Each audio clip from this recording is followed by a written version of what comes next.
The gigantic government sucks. Pursuit of happiness, radio is deluxe. Liberty and freedom will make you smile. The pursuit of happiness on your radio dial. Just as cheeseburgers and liberty fries, it's pursuit of happiness time.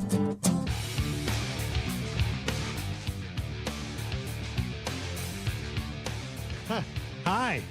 Security for the Democratic National Convention at the United Center in Chicago today. Extremely tight. Really tight. So tight. But not as tight as the skin on Nancy Pelosi's cheekbones. I mean, nothing is that tight. Hi, everybody. Kenny Webster here. Welcome to Monday afternoon. A pleasure to be here with you. I've got all the latest details on what's going on right now in Chicago. We'll get to that shortly. Also joining us in just a little bit, my buddy Don Huffines from the Huffines Liberty Foundation actually has some very reasonable ideas on how we could secure the border simply by asking Mexico, requiring Mexico, maybe even bullying Mexico just a little bit into doing their job as our neighbors to the south. We'll get to all that soon, so stick around for that. But first, let's start off with this. We finally know what Kamala's economic policies are, and I'll give you a hint. Starts with an M, rhymes with Marxist. Yeah, I know. It's not real shocking, right? The daughter of a Marxist college professor is actually exactly what her father was. The apple doesn't fall too far from the communist tree, it turns out. J.D. Tussle today reporting on what we would really just call a deflect.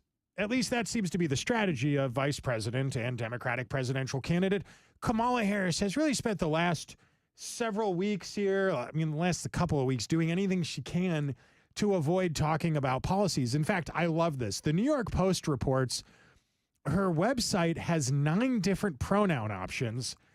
There are more pronoun options on Kamala's website than actual policy positions. I know that sounds like a Babylon Bee headline or a joke or something. No, that's a real thing.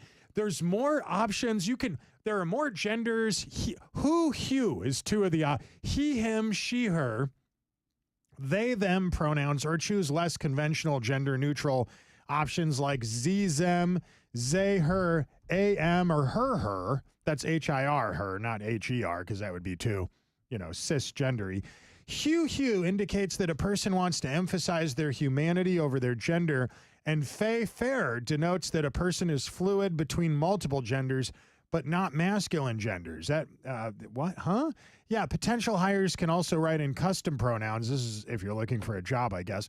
The point is, so many pronouns, not any policy positions, actually. So what exactly are Kamala's policy positions? Well, at her first major economic address on Friday, she was in North Carolina, and she unveiled proposals on things like grocery prices, child tax credits, which she covered, housing. They're going to give away money to people that want to live in a house. And I know what you're thinking is like, oh, well, I own a house. No, not you. People that haven't saved money or ever really tried to own a home. Yeah, they're not trying to help out people who are responsible that put money aside. No, they're going to give $25,000 to first home buyers. Now, I'm one of those people. I had to save up money. I had to really cut coupons and figure out ways to make my family budget as minimal as possible so I could buy my first home. Well, Kamala said, screw that. We'll just put ourselves another $1.8 trillion into debt.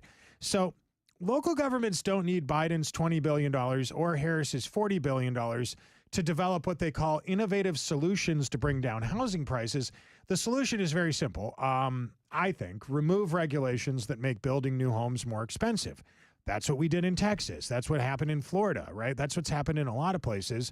Housing construction is actually booming here in Texas. And not surprisingly, it's one of the only places in the country where you can buy a house even if you're not a millionaire. So Harris has actually got this other idea. It's a $10,000 tax credit for her first home buyers. Was first proposed by Biden, but she's going to double that. $10,000 not enough. What about $25,000? And then on top of that, they said, all right, we'll also give you a child tax credit. And you think, boy, it's so much money. Where does all this money come from? Well, funny you ask that question. Kamala has what's called a money printing machine. She just prints out money willing. Oh, yeah, no, it's really something, actually. Jerome Powell, do you know who that is? He is the head of the Federal Reserve, and he's going to be heading to, where's he going? Jackson Hole. The federal chair, Jerome Powell, is going to speak at Jackson Hole on Friday to talk about whether or not they're going to be lowering interest rates. And I have a funny feeling that just in time for the presidential election, they will be lowering interest rates, but only temporarily enough to get us through November, to get a big Kamala victory, if you will. And of course, the most relatable thing Jerome Powell could do is host a financial forum in Jackson Hole, a place most of us couldn't afford to vacation in. But, Jerome Powell goes there. That's fine, I guess. And, oh, by the way, we have to pay for his trip there. Now, it doesn't help that the Biden-Harris administration is letting over 1 million illegal immigrants into the country each year, and on top of more than 1 million legal immigrants. So what you're seeing here is an influx of new citizens, all living off of welfare, as I'm sure you could probably guess, all getting lots of free handouts from the federal government that you pay for. And then, not surprisingly, you're competing against these people to buy a home. And shocker, the cost of homes is skyrocketing. So those hoping for a bold new direction from Kamala that differentiates her from Biden probably going to be a little disappointed here. There's really not any difference between what she's doing and what Joe's doing, except maybe you could argue that Kamala Harris, I mean, what would you call it? Kamalanomics? Kamalanomics is Bidenomics, but dumber, I guess. There's no other way to explain it. Kenny Webster's Pursuit of Happiness, where we certainly realize we're a heart attack away from President Kamala. Yeah, scary. Sooner than you think, by the way. Hey, kiddos, if you're watching me stream right now, I'm recording some segments that are going to be heard on my afternoon show today, so I can make it to Mass in a little bit. I'm Catholic. I'm going to church in a little bit. But right now I'm just recording a couple segments, and I figured, why not share some of the fun with you guys on social media? So hang around, because I'm just getting warmed up. Stick around. More to come. Literally right now. Like literally, right? I'm just recording. I had to save that. So you get how computers work. Computers, I won't explain it to you.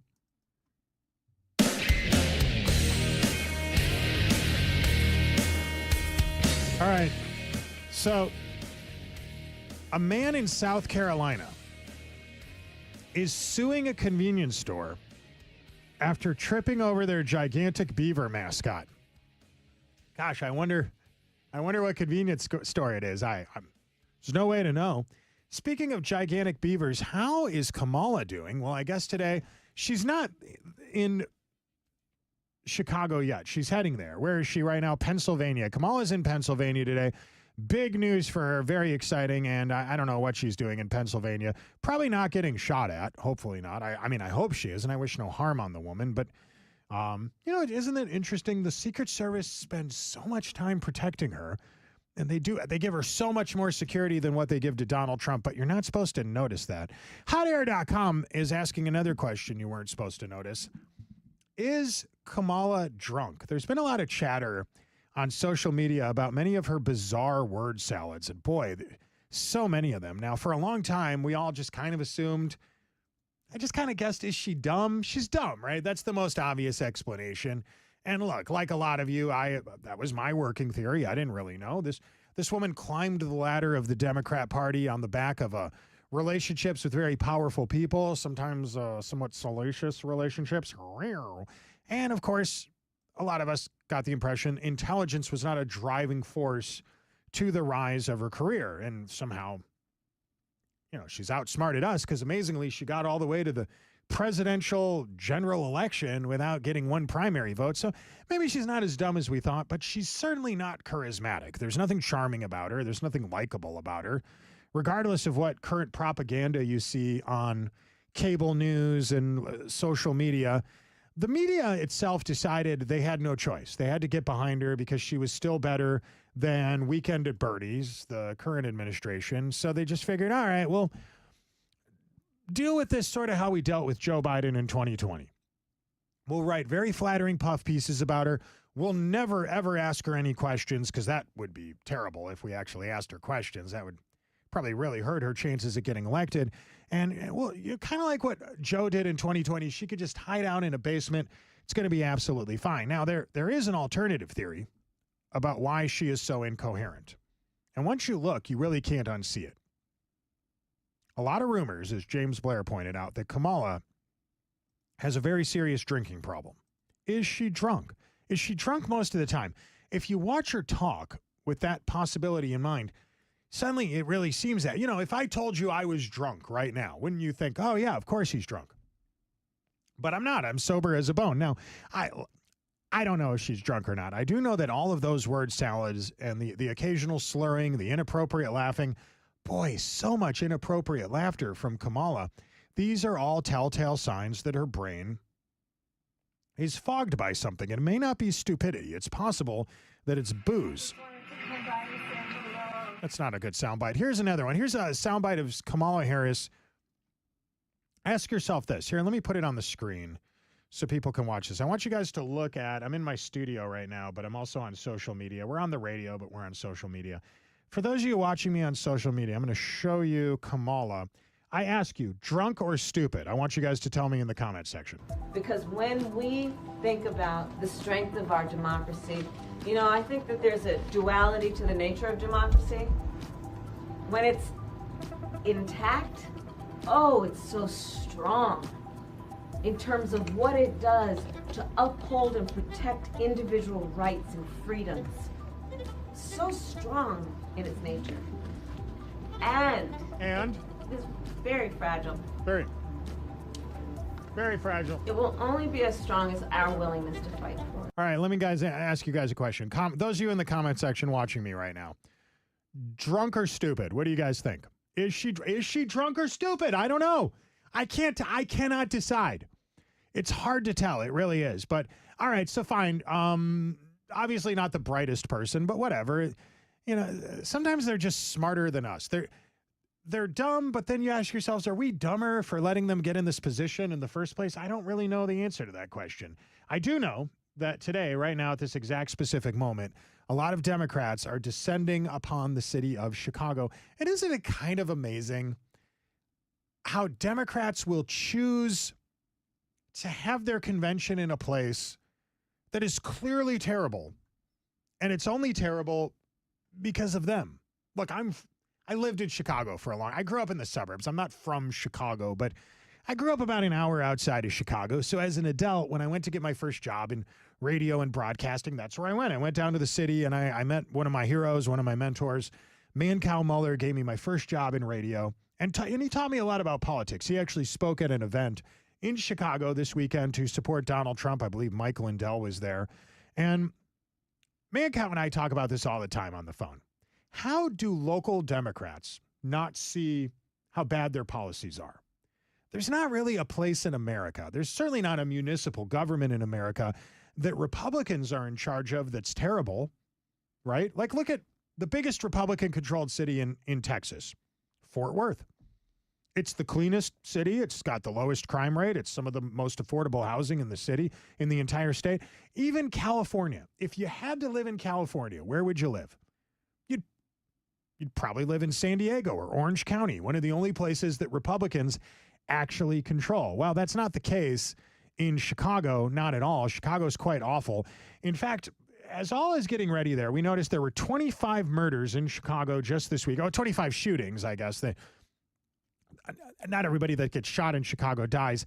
And also interesting, same place where they had the protests in 1968 at the Democrat convention. Well, that's happening again right now this week. And me over my shoulder, you'll notice those fences and snowplows in place. We've actually watched all morning as they have started to bring in more metal fencing, more barricades, and these snowplows have been kind of navigating around those barricades and getting into place around the UC. Take a look at some of this video we got earlier this morning. You can see a lot of cars have been turning around already as they're met with these new closures that have been set in place overnight and early this morning.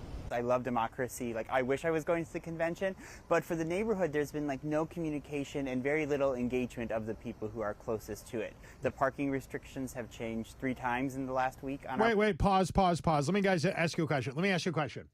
If you imagined a white male liberal in the city of Chicago, the kind of guy that would acknowledge in the same sentence that he wants to go to the Democrat convention because he is one, but also there's too many problems for him right now in his local neighborhood caused by local government to attend the convention. If you imagine what that guy looks like in your head, isn't Isn't this exactly what he would look like? This is the exact guy. Look at this guy. Look at, oh my God, the whole thing here. He's like, this guy's never done a squat in his life. He can't deadlift. He doesn't do bench presses. He had a soy latte for breakfast, and he'll probably have kale wheat chips for dinner. And he knows that his city is failing. He knows there's crime everywhere. He knows there's protesters all over the place. It's terrible. But he's still a Democrat, right, sir? Our block, and no one's like communicated to us that the protest route actually goes right in front of our building. And that resident telling us that most of the information he's gotten actually is coming from us or other local news outlets. He says his hopes are that over the next few days, there's more direct communication from area law enforcement or even from the Secret Service. Okay, let's pause it right here. Do you get what's going on? You get what's behind her, right? For those of you watching me on social media, look at again. You guys see what this is? Here's the big truck. That's a snowplow truck. They have hundreds of these in Chicago. They're not being used right now because it's the middle of summer. Big old fence. Big old fence. Now, I cannot help but notice, you guys thought to yourselves, hey, we got all these people over here, and they're problematic. Oh, they're very problematic. They love Hamas and Palestine, and over here's our convention. Now, the convention's got George Clooney and Chelsea Handler, and the most important people in Hollywood have come to Chicago to try to make our party seem relatable to average people. How do we protect the very important Hollywood people from these terrible Hamas scarf-wearing far-left extremists? What was that idea that Trump had? What was that idea he had again? What was it? Oh, yeah, build a wall. Build a wall. Oh, my gosh, build a wall. Wow, what a novel. You mean to tell me you could just put up a wall to keep a bad group of people away from something you want to protect? Wow. I wish somebody would tell Kamala that. They say whenever you lose sight of the enemy, look behind you. Yeah, that's some bad paranoia right there. Probably brought on by a bong rip or two. Kenny Webster's Pursuit of Happiness. Hey, kids. If you're watching me live streaming right now, I'm recording segments for my afternoon show today. I have to go to Mass today because I'm Catholic, and you can besmirch my religion if you want, but that's what I'm doing later. So I'm recording some stuff right now. You know who else? The whole show won't be pre-recorded this afternoon. I'm just doing some of it right now. Don Huffines will be joining me live this afternoon on KPRC 950. He'll be on at 3:30.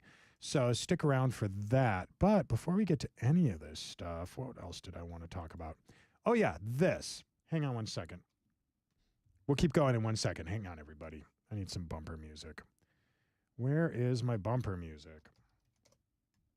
You guys know that's radio jargon. I accidentally closed a window that I needed. When I live stream like this, I can't play copywritten music, or Facebook or YouTube will get mad at me. So instead I have this library of royalty-free music. It's lots of fun. All right, stand by, everybody. We're starting.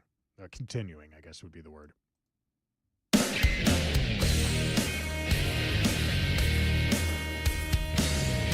Yeah, we're back. Okay. There's a proposed amendment for Iraq. A proposed amendment in Iraq could allow girls to marry as young as 9 years old.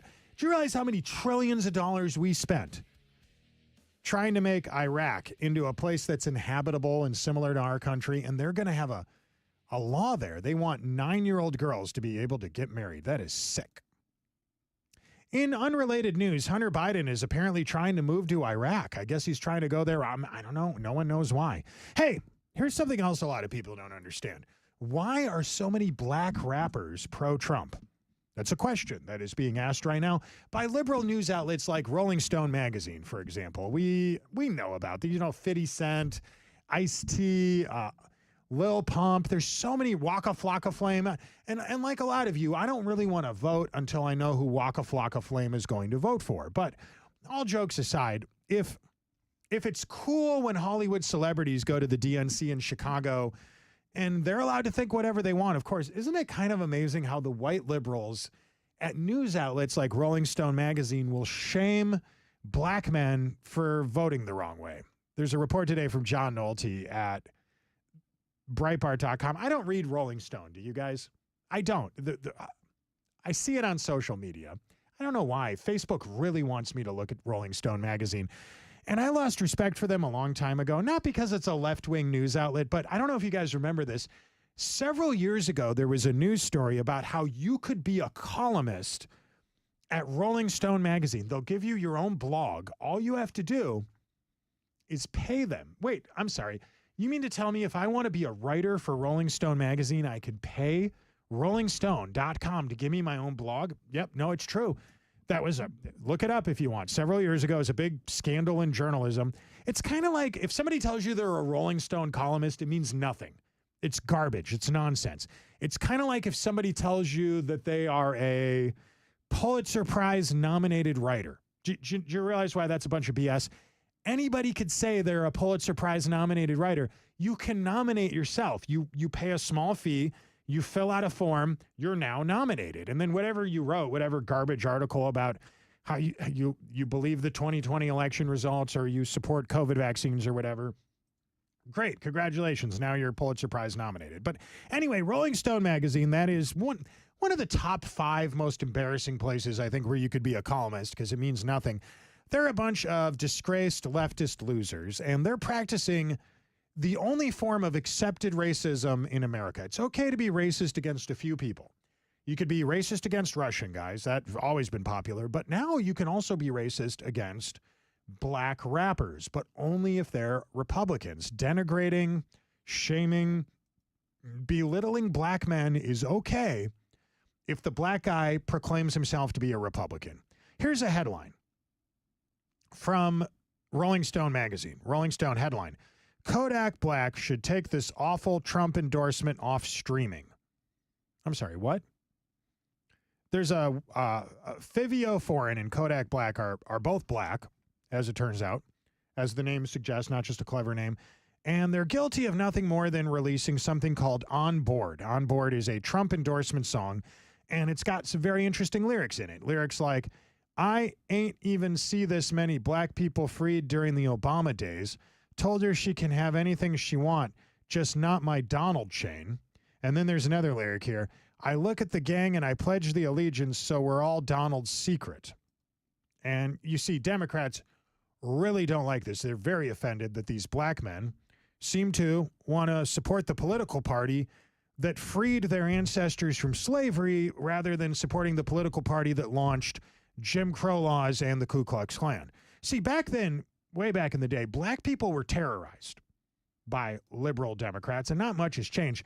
Back then, liberal Democrats, progressive Democrats like Woodrow Wilson, for example, considered to be historically like the first very powerful progressive Democrat, which is just another word for socialist, actually once showed a movie at the White House. It was the first film they ever watched at the White House called Birth of a Nation. Now, I don't know if you guys are film buffs or history buffs or not, but this was a movie about how the Ku Klux Klan was saving America.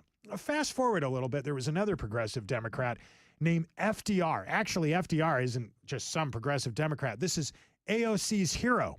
She loves him so much, she named the Green New Deal after one of his most famous policies. The New Deal is what it was called. Well, as it turns out, this guy FDR really didn't like minorities very much. During World War II, he went and rounded up all the Japanese people and he put them in concentration camps. Well, internment camps, they called them, but kind of the same thing. Anyway, same people that did all that are now telling black people, you cannot think for yourself and you may not threaten the Democrat political party.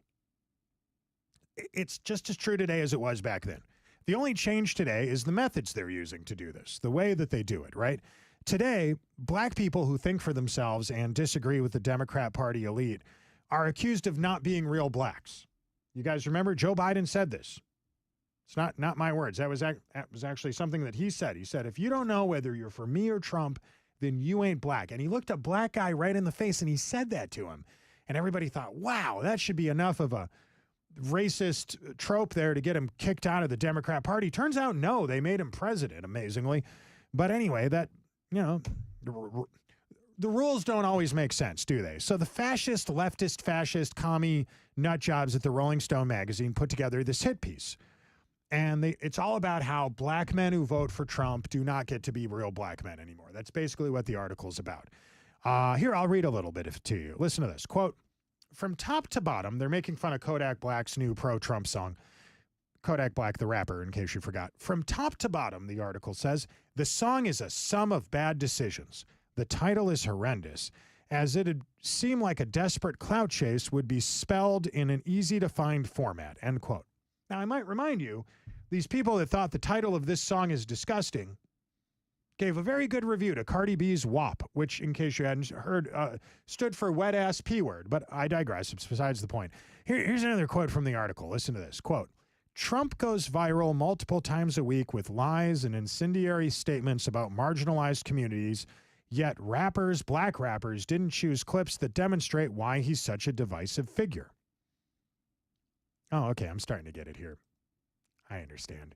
You guys think that you're the beacon of honesty in journalism.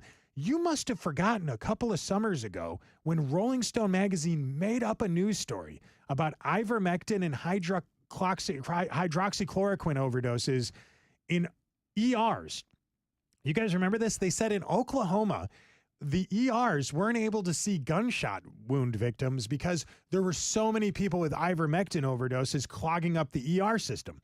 Turns out it wasn't true at all. At emergency rooms all over the state of Oklahoma, there were little to no people overdosing on ivermectin, and were you shot by a gun in a mostly red Republican state, you'd have no trouble finding a doctor to take care of you. Didn't matter. Rolling Stone magazine made up the lie. They published it anyway. You might remember these are the same people who, after the Boston Marathon bombing, not just wrote an objective or like an article that was flattering to the Islamic terrorists that murdered people at the Boston Marathon, actually made him look sexy. They put a photo on the cover where he was all glammed out with like a cool filter on his face. It made him look like he was in a boy band or something like this. That's the kind of people you're dealing with at Rolling Stone magazine. So we all know the truth here. Trump is the guy who brought unemployment numbers for black people to historically low numbers. Trump lowered crime in black communities. He got jobs for black people, and all they could do was be mad that he used the phrase black jobs. And then they asked him, what's a black job? He said, it's any job. But in this case, it's a job that a black person has. Doesn't matter if that's a very reasonable answer. They're still offended because they want to be offended. You know, Trump also closed the gap between white unemployment and black unemployment to the smallest it ever was on record. There was a point where even when the white unemployment numbers were vastly low, black people were still not working. During Trump's presidency, that actually changed. 2 decades of Democrat Party lip service, and Donald Trump came along and signed criminal justice reform into law. Now Democrats are considering putting somebody in the White House who actually laughed about how she sent black man to prison for smoking pot. And this is, never forget this, Kamala Harris almost sent a guy to death row who was innocent. She knew he was innocent. She withheld evidence when she was a prosecutor that would have saved his life. The only reason why this stopped is why it didn't happen is because someone else stepped in and prevented it from taking place. Does that sound like the kind of person that's good for black people? Kamala Harris threw black people in prison for marijuana, and then she laughed about it on an interview. In the same interview, she lied about being a fan of Tupac Shakur's music back in the 80s when she went to college. And it was obvious it was a lie because Tupac hadn't released any music yet. He didn't come out till 1992 with his first album. Doesn't matter. Kamala said it must be true. Kamala Harris opposes the vouchers that would have freed poor black kids from our failed government-operated schools. 10, 15 years ago, black Democrats loved school choice right up until the teachers' unions got to them with a little bit of the do-re-mi. And suddenly they started singing a different song, didn't they? And above all these big cities around America that are predominantly black-run cities, ran exclusively by black Democrats or white Democrats who controlled black people, have had decades of poverty, high crime rates, violence, dreadful public schools, no jobs, abortion clinics all over every black neighborhood in the city. And for some reason, Rolling Stone magazine still thinks that black rappers are insulting themselves by supporting Donald Trump. I disagree. I'm Kenny Webster. Thanks for listening, everybody. Have an awesome afternoon. We'll be back bright and early tomorrow morning on KPRC 950 and a couple dozen other radio stations all over the South for more of what you bought a radio for. Have a good one. Kenny has always thought the best things in life are free. Played the wrong sound effect. We'll be right. We're out of here. Have a good day, everybody. You are listening to the Pursuit of Happiness Radio. Tell the government to kiss your ass when